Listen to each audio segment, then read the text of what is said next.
Hola. Sí, ingeniero, sí se ve. Ingeniero. Ok. Sí, están todos aquí. Bien.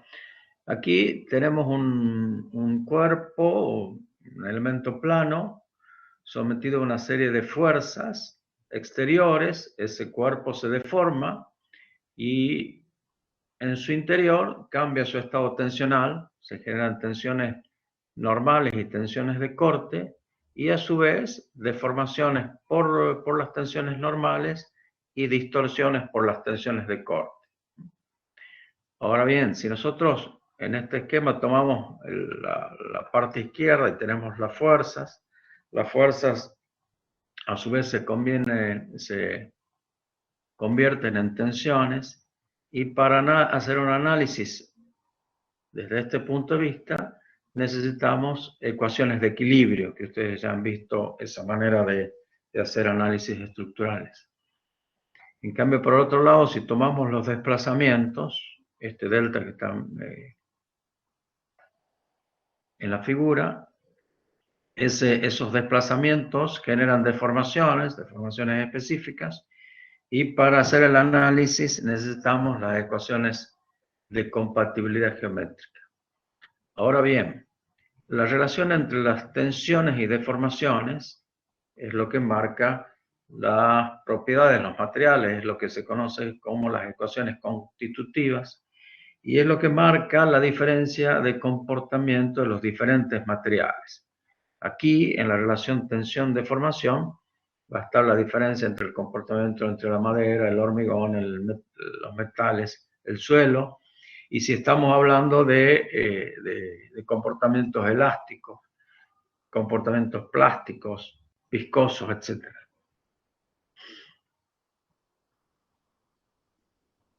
Lo que interviene dentro de la geotecnia, las distintas partes de la mecánica que utilizamos es la mecánica del continuo. A veces hacemos análisis de conjunto de partículas, la mecánica del cuerpo rígido, la mecánica estructural y la mecánica de los fluidos. Así ustedes han visto ya, allá en primer año, la mecánica del cuerpo rígido, en donde para su resolución, la obtención de las reacciones, solamente necesitamos las ecuaciones de equilibrio. Cómo se vincula ese cuerpo, que es indeformable, al exterior con una serie de vínculos, y para conocer las reacciones de esos vínculos necesitamos las condiciones o planteamos ecuaciones de equilibrio. En el otro extremo que han visto en mecánica de los fluidos, el líquido perfecto, que necesita para estudiar su comportamiento la ley de conservación de la energía y la ley de conservación de la masa. En el medio de estos dos comportamientos extremos, en del cuerpo rígido sin deformable, no deformable, y el líquido perfecto, que es perfectamente deformable, tenemos un comportamiento intermedio en lo que nos hace falta para conocer todas las condiciones internas, las ecuaciones de equilibrio y las ecuaciones de compatibilidad geométrica. Como veíamos recién en la imagen anterior, si nosotros tenemos fuerzas exteriores a un cuerpo plano, por ejemplo, se generan tensiones normales y tensiones de corte. Esto ustedes ya han visto en estabilidad 2. Las tensiones de corte generan un cambio de volumen. Y entonces la deformación específica volumétrica, epsilon B, es la variación de volumen sobre el volumen original. En cambio, las tensiones de corte generan un cambio de forma. ¿Cómo se mide ese cambio de forma? A través de este ángulo gamma que se llama ángulo de distorsión. En estos dos gráficos que vemos aquí abajo está la relación entre tensión y deformación, tensión normal y deformación específica volumétrica, con una curva cualquiera, y la relación entre la variación de tensiones y la variación de deformaciones, en este caso, es el módulo de compresibilidad volumétrica. Ahora, si nosotros relacionamos tensiones de corte con distorsiones, obtenemos el módulo de corte como la variación de tau, delta tau, sobre la variación de la distorsión. Esas cosas conocidas para ustedes ya. Entonces, así, entre la relación de tensiones y deformaciones, que decíamos que eran las ecuaciones constitutivas de los materiales, podemos tener distintos tipos de comportamiento de los materiales. Un material elástico es aquel que no tiene deformaciones permanentes, tanto la curva de carga como la de descarga es la misma y no se generan tensiones remanentes o tensiones permanentes. Y así puede haber un comportamiento elástico lineal o un comportamiento elástico no lineal. Por otro lado, un comportamiento plástico es aquella donde existe una tensión que se llama tensión de fluencia, en donde alcanzada esa tensión existe una continua flexibilidad, es decir, que existen deformaciones sin que haya cambio de tensiones. Ese comportamiento, esa existencia de la tensión de fluencia y que genera deformaciones de manera permanente, no recuperables, como en el caso del comportamiento elástico, es lo que conocemos como un material plástico perfecto. Por otro lado, esa deformación de la que hablamos puede ser instantánea o puede ocurrir a lo largo del tiempo, que la deformación sea tiempo dependiente.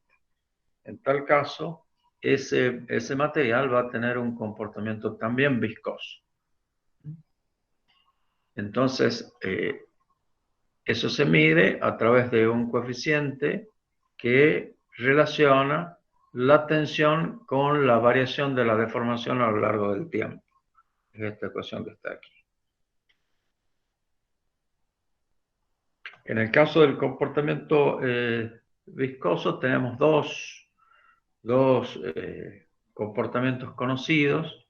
El caso del creep o fluencia lenta, que es el aumento de la deformación a lo largo del tiempo bajo tensión constante. ¿Qué material conocen ustedes o han estudiado ustedes ya a lo largo de la carrera que presenta fluencia lenta o creep?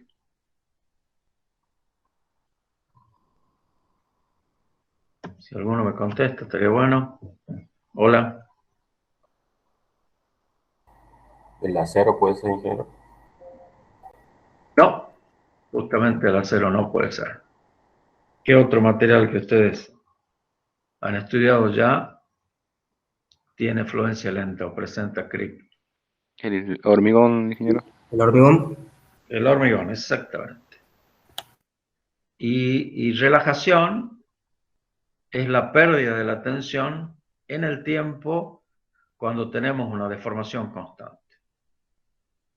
¿Qué material entonces, viene nuevo la pregunta que ustedes ya conocen, presenta esta característica de relajación?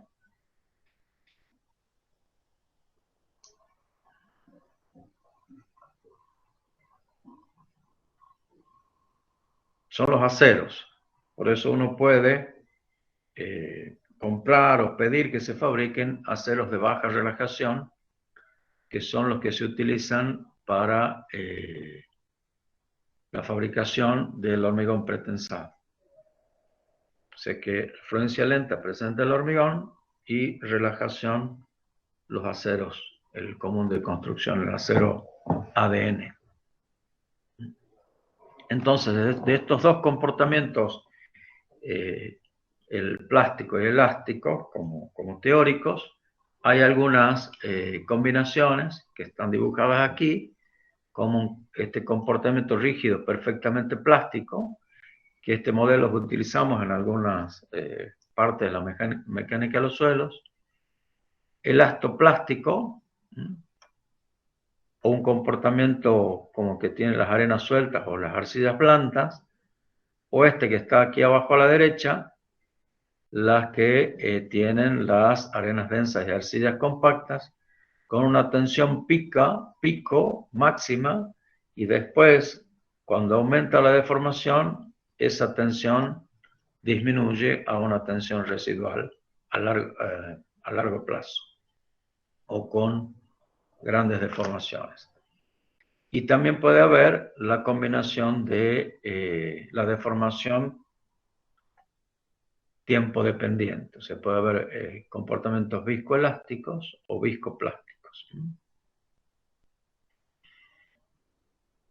Estos solamente les voy a pasar sin comentarla.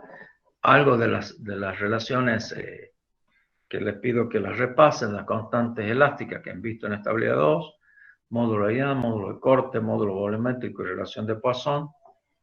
Y lo que está en esta presentación que ustedes van a tener disponibles, la particularización de las constantes elásticas para algunas condiciones especiales. Por ejemplo, para esfuerzo isotrópico, donde todas las tensiones tienen el mismo valor en las tres direcciones. En el caso con simetría biaxial. Caso de formación plana, que es muy utilizado para un muro de contención, como está dibujado aquí. ¿Cuánto vale el módulo volumétrico para este caso?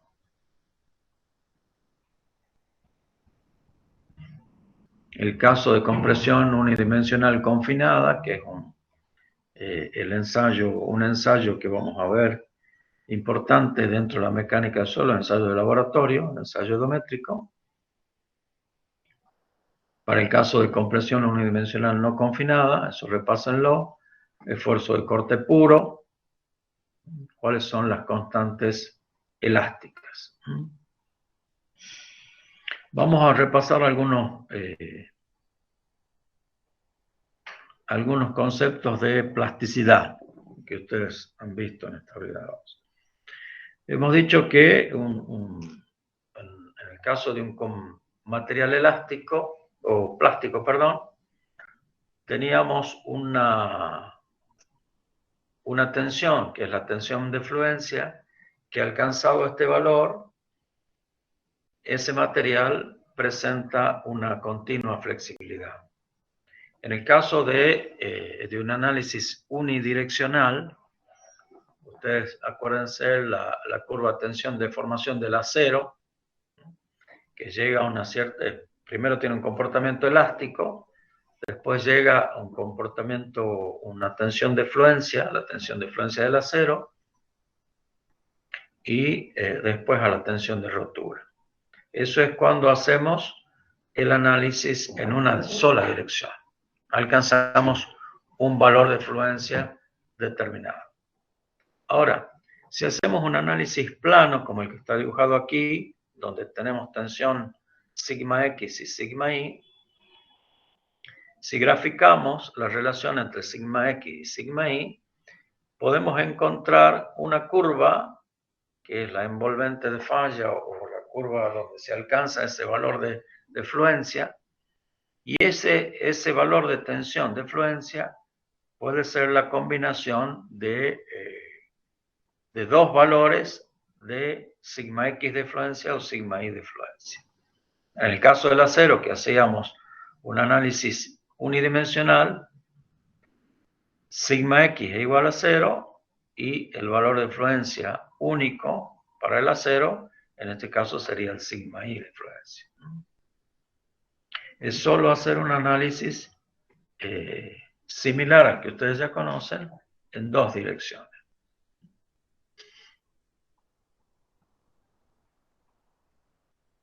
Entonces lo que decíamos, que llegar a ese valor de fluencia puede ser alcanzada esa tensión de influencia por distintos caminos. Por ejemplo, si partimos desde el origen y aplicamos un esfuerzo igual sigma X y sigma Y, que se llama esfuerzo isotrópico, vamos a tener una línea así a 45 grados hasta alcanzar esta curva que está en rojo aquí y se alcanza la afluencia.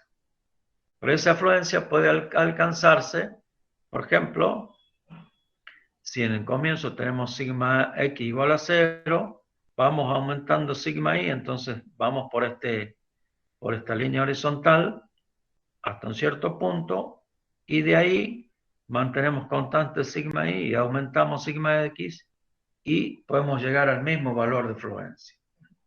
O sea que podemos llegar por el camino C, por el camino B, o por cualquier otro camino.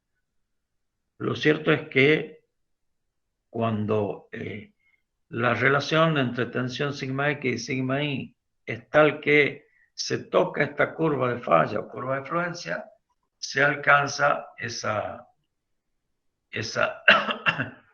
valor de tensión de fluencia.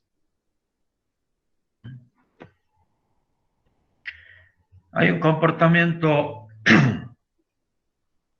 especial relacionado con la plasticidad y que presenta algunos suelos, por eso lo estamos comentando aquí, que es el endurecimiento o el ablandamiento. Eso es. Si nosotros, por ejemplo, también aquí esta gráfica, sigma x versus epsilon x, si cargamos este material, podemos llegar a un cierto punto y si descargamos, la curva de descarga genera una cierta deformación permanente, por eso estamos hablando de material plástico. Ahora, si nosotros volvemos a cargar ese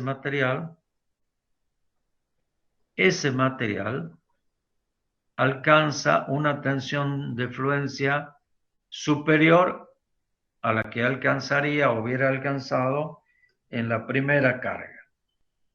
Es como si ese material hubiera sufrido un endurecimiento por carga y descarga. En el caso de los suelos, eso puede explicarse porque al cargarlo al suelo, ese suelo se deforma, esa deformación implica que haya mayor acercamiento entre las partículas de suelos, y al haber mayor acercamiento entre las partículas de suelo, hay mayor fricción entre ellas y mayor efecto de cohesión, o sea que puede haber un endurecimiento. Pero también, en el gráfico del lado, en esta carga y descarga, en vez de sufrir un endurecimiento, ese material puede sufrir un ablandamiento, que es el caso que veíamos hace unos minutos, que teníamos una tensión pico y una tensión residual en el caso de las arcillas duras. Este tipo de comportamiento de los distintos materiales los estamos comentando porque los suelos pueden presentar, según las condiciones y según el tipo de suelo que estemos analizando, condiciones, estoy hablando de condiciones de carga fundamentalmente, y el tipo de suelo, el suelo se va a comportar de diferentes maneras. Inclusive el mismo suelo, en distintas condiciones, puede comportarse de diferente manera. Entonces, eso que deseamos aquí, que el mismo material puede tener distintas envolventes de falla o curvas de fluencia a medida que nosotros cargamos y descargamos. Y una cosa que es importante de tener en cuenta, que nosotros consideramos que mientras no se toque esas curvas de fluencia o envolvente de falla, el comportamiento del material, y estamos hablando de suelos ya, lo consideramos elástico. O sea que la deformación o el estado tensional que no alcance ese valor de fluencia, mientras no lo alcance, el suelo va a tener un comportamiento elástico. ¿Alguna pregunta antes que sigamos?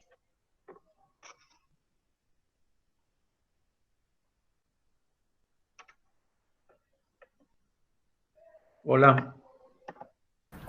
Mi parte no, ingeniero. ¿Todo el mundo duerme? Hola, hola. Por el momento no, ingeniero. ¿No duermen? ¿Todo bien? Bien. No. Bueno, entonces, para alcanzar esa curva de fluencia o curva de rotura, hay distintos tipos de teorías o criterios teóricos que nos permiten analizar cuándo estamos alcanzando ese criterio de rotura, ¿no? Esto lo han visto en estabilidad 2. Por ejemplo, el criterio de von Mises o el criterio de Tresca, que están expresados en estas ecuaciones que ustedes están viendo aquí, una ecuación que relaciona las tensiones principales. Por ejemplo, sigma 1 menos sigma 3 al cuadrado, más sigma 1 menos sigma 2 al cuadrado, más sigma 2 menos sigma 3 al cuadrado, que es el segundo invariante de tensiones, es igual a 8c cuadrado, donde c es una constante dependiendo del material. Lo mismo así el criterio de Tresca. El criterio de Moore dice que si nosotros llevamos un material a la falla, podemos trazar un círculo de Moore, círculo de tensiones de Moore, correspondiente a la falla de ese material. Y si nosotros trazamos otro círculo con una tensión de confinamiento menor, también de falla, podemos trazar una curva tangente o envolvente a esos círculos de Moore correspondientes a la falla, y esa envolvente es la envolvente de falla de fluencia, y significa que todo punto de relación de tensión de corte con tensión normal que está en la zona esta rayada o toca la curva de falla, ese material ha alcanzado la fluencia. Mientras esté por debajo, en la zona blanca, no alcanza la falla, no alcanza la fluencia y tiene un comportamiento elástico. Así lo aceptamos. El criterio de falla de Coulomb se expresa con esta expresión tau igual a c más sigma tangente de phi como una línea de falla, como una curva lineal, o sea, con una línea recta de falla, en donde la ordenada del origen es la cohesión, para Coulomb, y la pendiente de esta recta es el ángulo de fricción interna, la tangente de phi. El criterio de falla que nosotros utilizamos para la mecánica de suelos clásica, que es el que vamos a ver cuando veamos corte en los suelos, es un criterio combinado de Moore-Coulomb. ¿Qué significa? Que nosotros trazamos la envolvente curva utilizando los círculos de rotura de Moore y luego linealizamos esa envolvente curva empleando la ecuación de Coulomb. Entonces, vamos a tener un criterio combinado que se conoce como criterio de Moore-Coulomb. Como les digo, es el que empleamos, y vamos a ver en detalle, en la mecánica de los suelos clásicos. Aquí en un plano octaédrico, donde están las tres tensiones principales como ejes, graficamos los distintos criterios de falla, ¿no? Los tres que hemos visto recién, el de Moore-Coulomb, el de Tresca y el de von Mises. Bien, han visto rheología en materiales 1, ¿no? Que alguien me conteste, por favor. Sí. ¿Sí? Bien. ¿Qué material de los que ustedes han visto hasta ahora tienen comportamiento rheológico?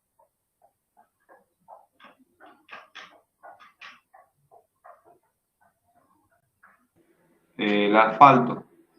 El asfalto, fundamentalmente. Bien. Entonces, dado que saben ya de riología, vamos a ir rápidamente repasando. Entonces, el comportamiento riológico es la relación entre lo que veíamos, la tensión, la deformación y el tiempo.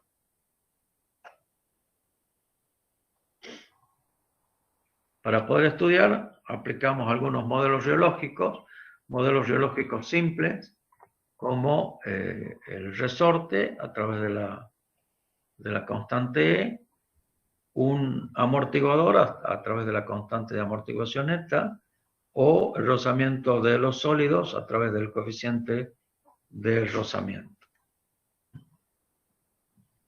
Si combinamos estos modelos simples, tenemos algunos componentes, algunos modelos riológicos compuestos conocidos, el modelo de Saint-Venant, el modelo de Maxwell o el de Kelvin, que solo lo vamos a enunciar. Por ejemplo, el modelo de Saint-Venant es la combinación entre un resorte y la fricción entre sólidos. Y está en este gráfico que está aquí. Fíjense si lo pueden interpretar a este gráfico.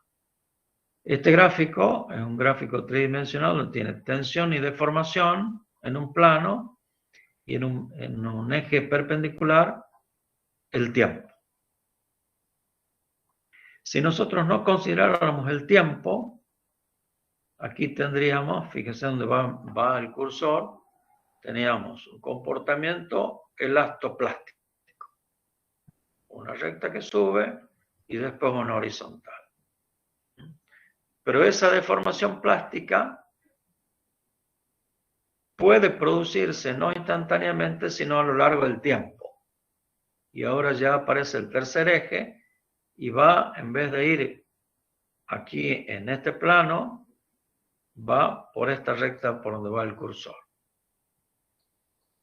Si nosotros descargamos ahora ese material, volvemos la tensión a cero, tenemos una deformación específica elástica, epsilon E, y una deformación permanente o plástica, epsilon plástico.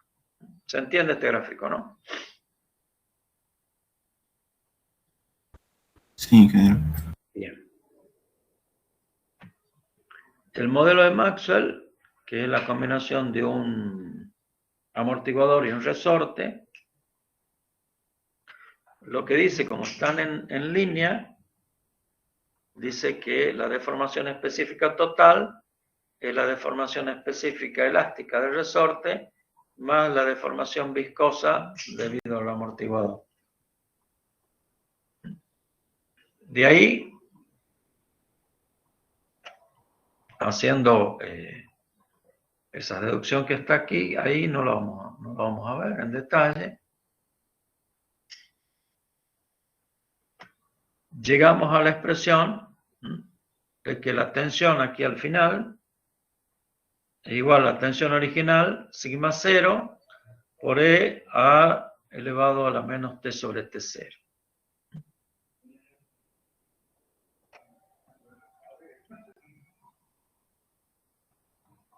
Es la pérdida de tensión a lo largo del tiempo. En cambio, el modelo de Kelvin, en vez de estar en serie el amortiguador y el resorte, aquí están en paralelo, y entonces la ecuación dice que la tensión total es la tensión elástica generada en el resorte más la tensión viscosa generada en el amortiguador. Trabajando con esta ecuación, llegamos a esta expresión final, que epsilon es igual a epsilon 0 por E a la menos E por T sobre eta. Es decir, la variación de la deformación a partir de una deformación inicial a lo largo del tiempo. Y estábamos hablando de recién de creep y de relajación. Vamos a ver ahora un pequeño cambio de nomenclatura en los estados triaxiales de tensiones que se utilizan en la mecánica de los suelos. Vamos a definir los parámetros de Cambridge. P es igual al promedio de las tres tensiones principales. Sigma 1 más sigma 2 más sigma 3 sobre 3. Y se llama esfuerzo isotrópico. Y Q, que es el esfuerzo desviador, es la tensión principal mayor menos la tensión principal menor. P y Q. Es solamente un cambio de denominación de los estados tensionales, de las tensiones, que permiten trabajar con mayor facilidad.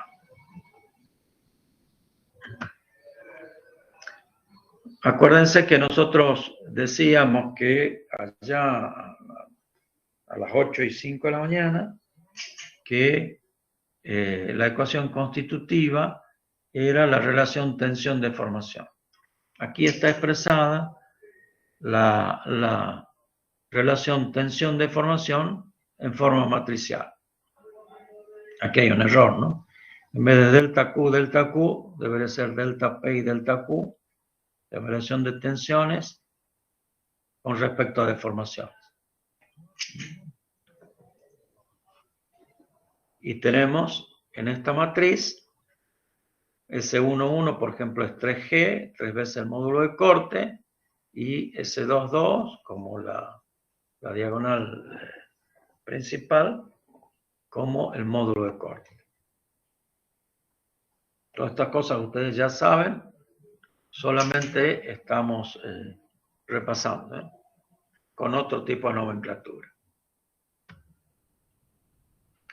Para el caso de un material elástico, esa ecuación matricial se expresa así: delta P delta Q igual a esta matriz por el vector de deformaciones. Deformaciones de corte, que están aquí arriba, y deformaciones volumétricas.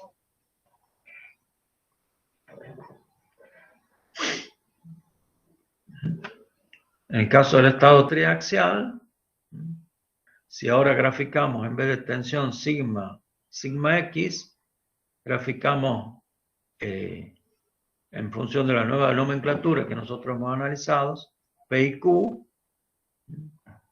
o sea, Q respecto a la deformación por corte, vamos a tener una recta para material elástico, donde la pendiente es 3G, y en este caso la pendiente es K. Es solamente un cambio de nomenclatura que no los confunda. Bien. Una cosa que sí es nueva o relativamente novedosa es un análisis mediante trayectoria de esfuerzos o trayectoria de tensiones. Esto es simple, es nuevo, pero es una vuelta de tuerca de lo que ustedes ya han visto. Hasta ahora nosotros hemos visto las relaciones de las curvas tensión-deformación, como las que están aquí, y hemos visto hasta ahora que va marcando cuál es la relación entre las tensiones y las deformaciones. En este caso, con un análisis unidimensional, una sola tensión en una sola dirección.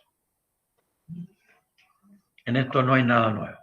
Pero sí, esta flechita que va marcando aquí va diciendo cómo va cambiando la relación entre la tensión y deformación.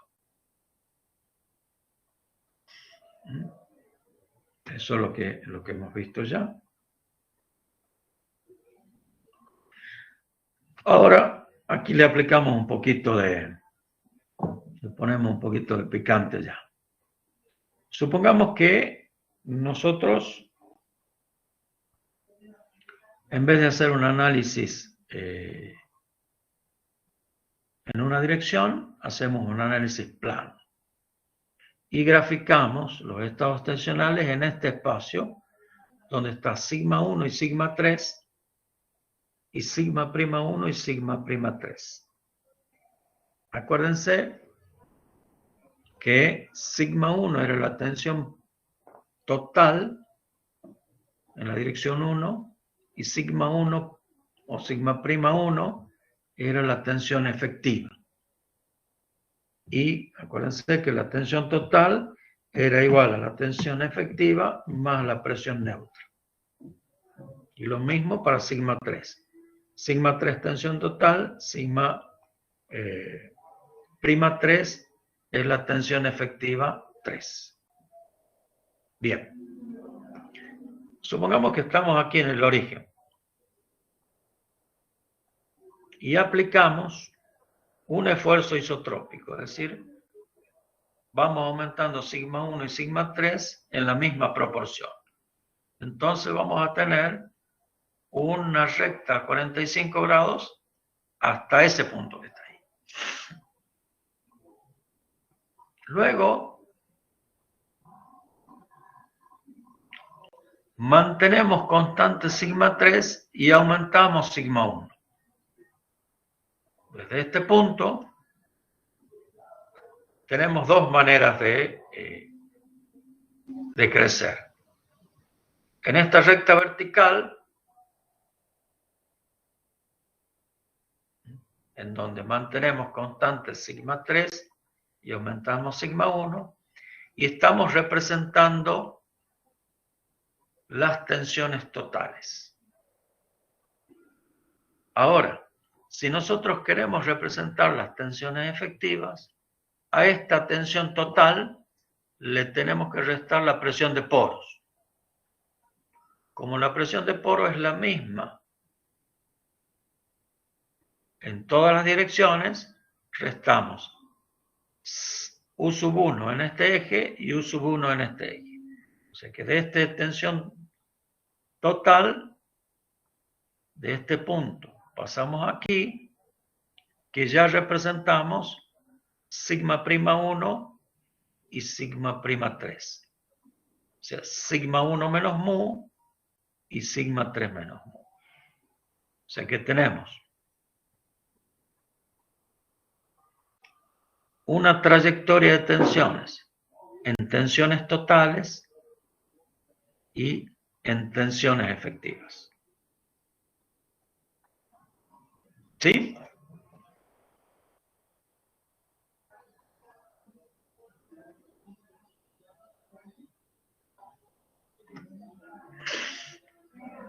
Vamos a complicarlo un poquito.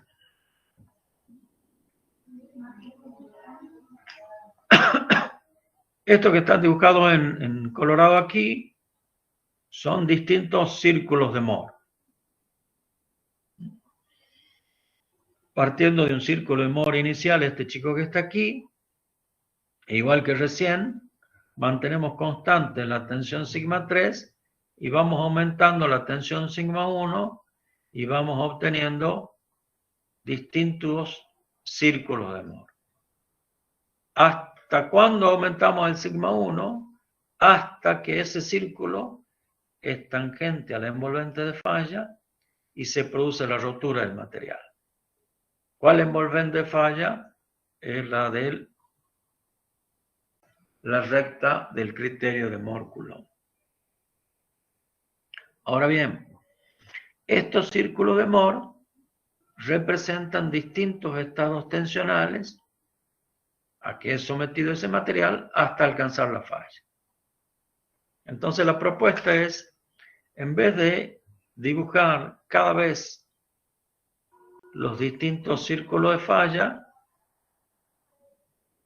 los distintos círculos de Mohr, dibujemos cada círculo de Mohr solamente el vértice superior. Ese vértice tiene coordenadas sigma 1 más sigma 3 sobre 2 y sigma 1 menos sigma 3 sobre 2. Entonces,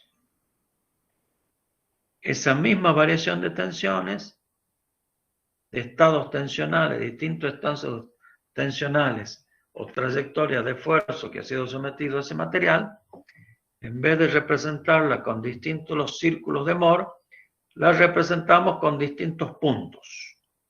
Si unimos esos puntos con unas líneas rectas y le ponemos una flechita, vamos marcando cuál es la trayectoria de los distintos estados de tensiones. Ese es el objetivo.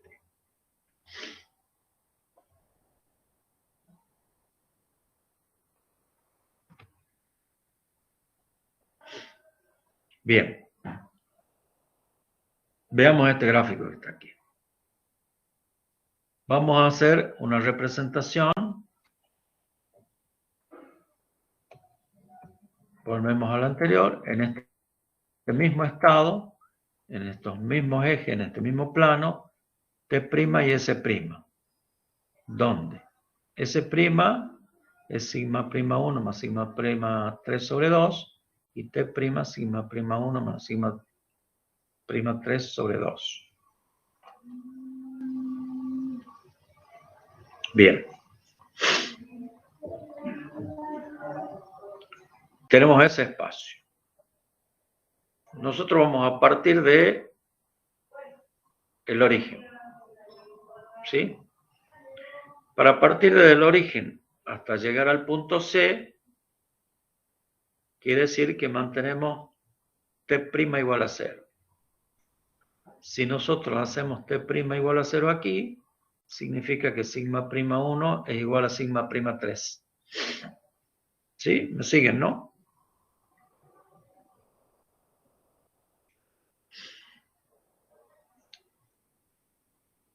Entonces, un esfuerzo isotrópico en donde sigma prima 1 es igual a sigma prima 3, en este espacio de representación es una línea horizontal que va por el eje de las S', llegado hasta el punto C. Ahora, nosotros aumentamos sigma prima 1 y mantenemos constante sigma prima 3 y tenemos esta línea que se llama TSP, corresponde a esfuerzos totales o tensiones totales. Si nosotros a esa tensión total le restamos la presión de poros, obtenemos las presiones efectivas.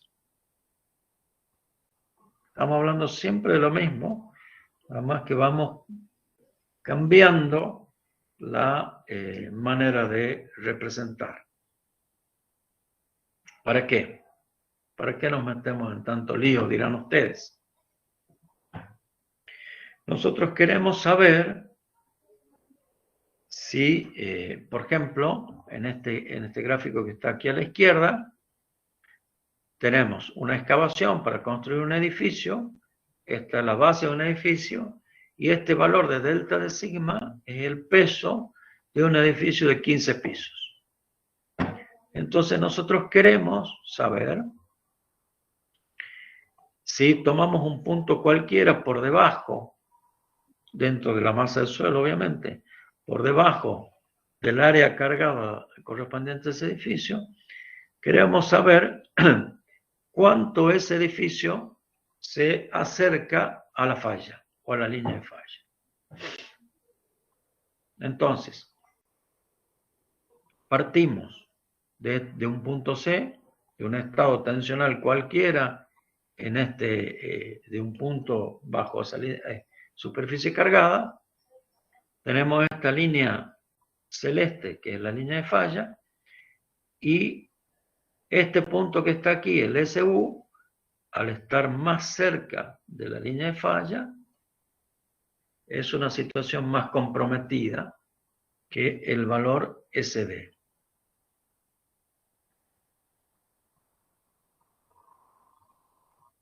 Eso quiere decir que, en este caso, un análisis a corto plazo, en condiciones no drenadas, para esta situación, es más riesgoso el edificio que a largo plazo. O sea que ese suelo va a estar más cerca de la rotura apenas se lo carga el edificio que después de 5 años, cuando se produzca la consolidación del suelo. Cuando se transfiere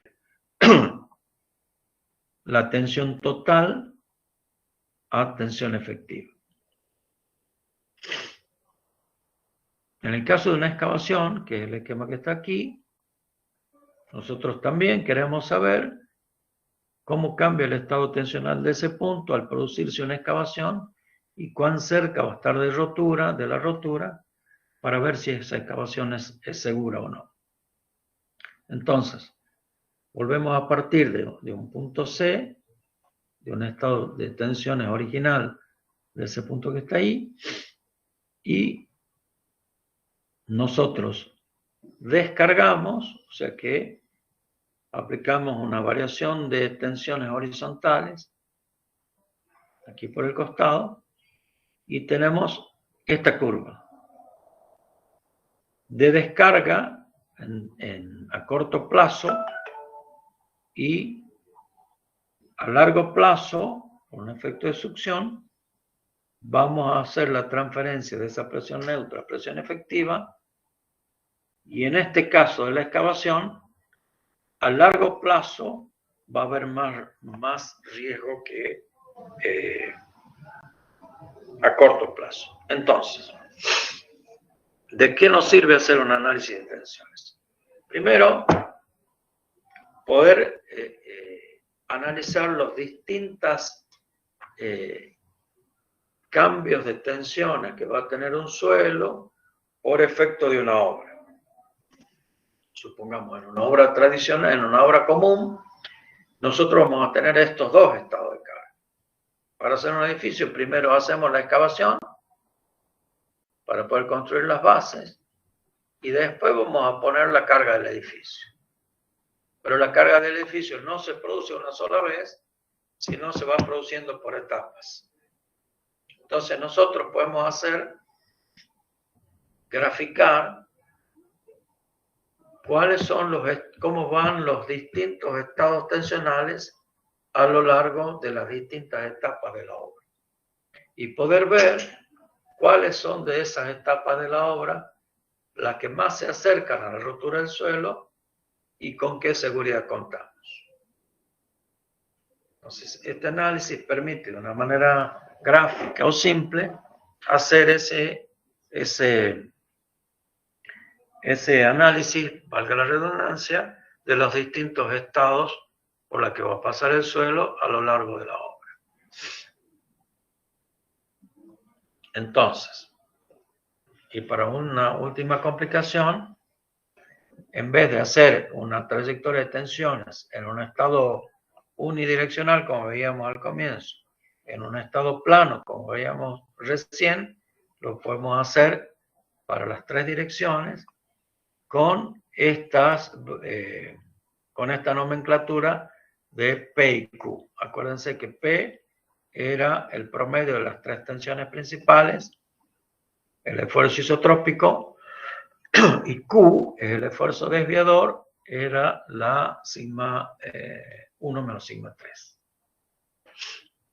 Pero es lo mismo.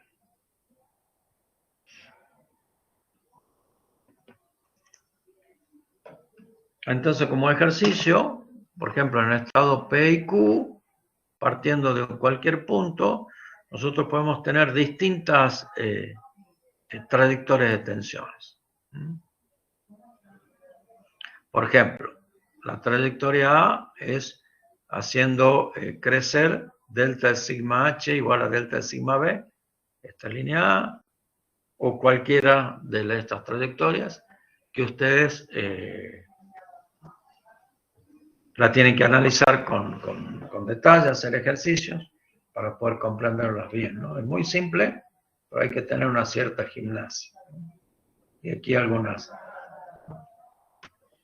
Otro análisis parecidos, pero en vez de partir de un punto sobre la línea esta de las P, de un punto de un estado inicial no hidrostático.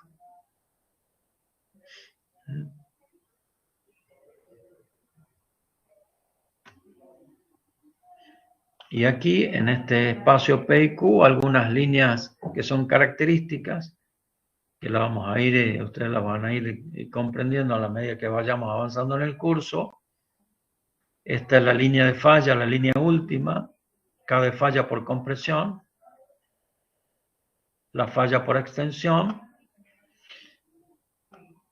y hay algunas líneas características de correspondientes, como les digo, la vamos a ir viendo a medida que avancemos.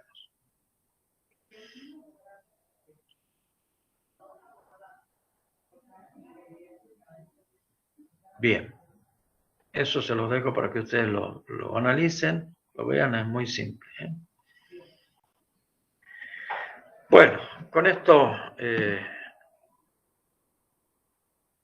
vamos a terminar esta parte.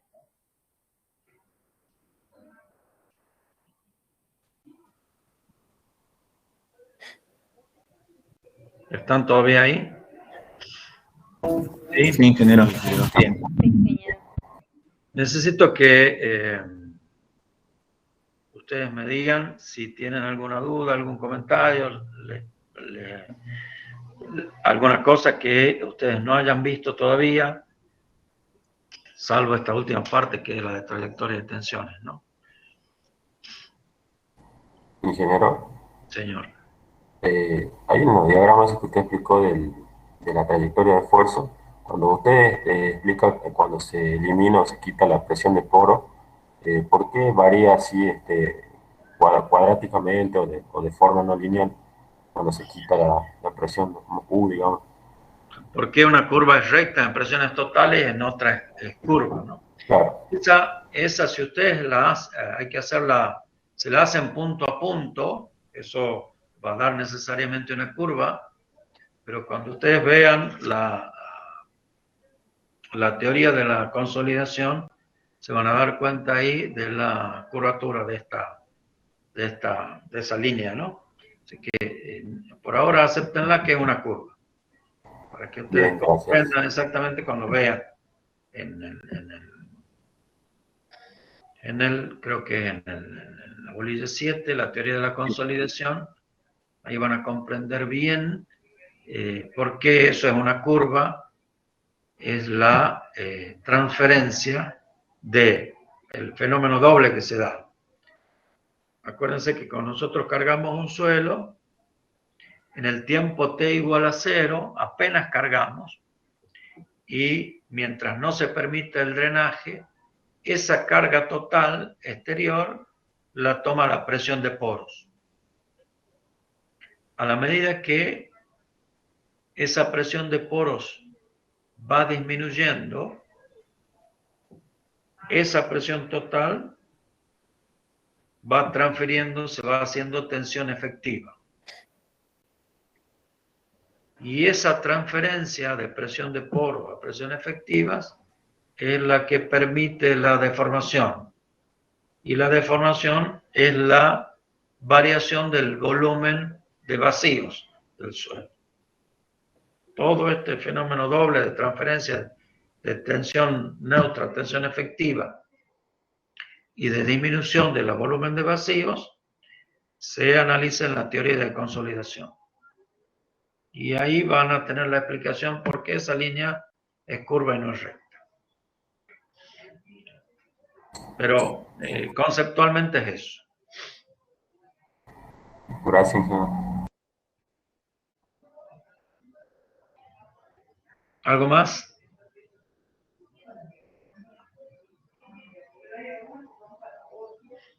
A Enzo Peralta lo veo con Milei, qué suerte que lo tenemos Milei en la clase.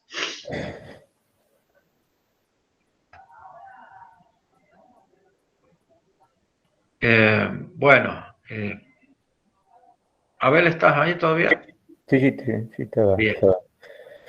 escuchando. ¿Vas a continuar directamente? Sí, aprovecho de darle un descansito de tanto material que lo has Sí. dado. No, voy a coordinar voy a aprovechar a coordinar lo del lunes que tenemos el ensayo de laboratorio.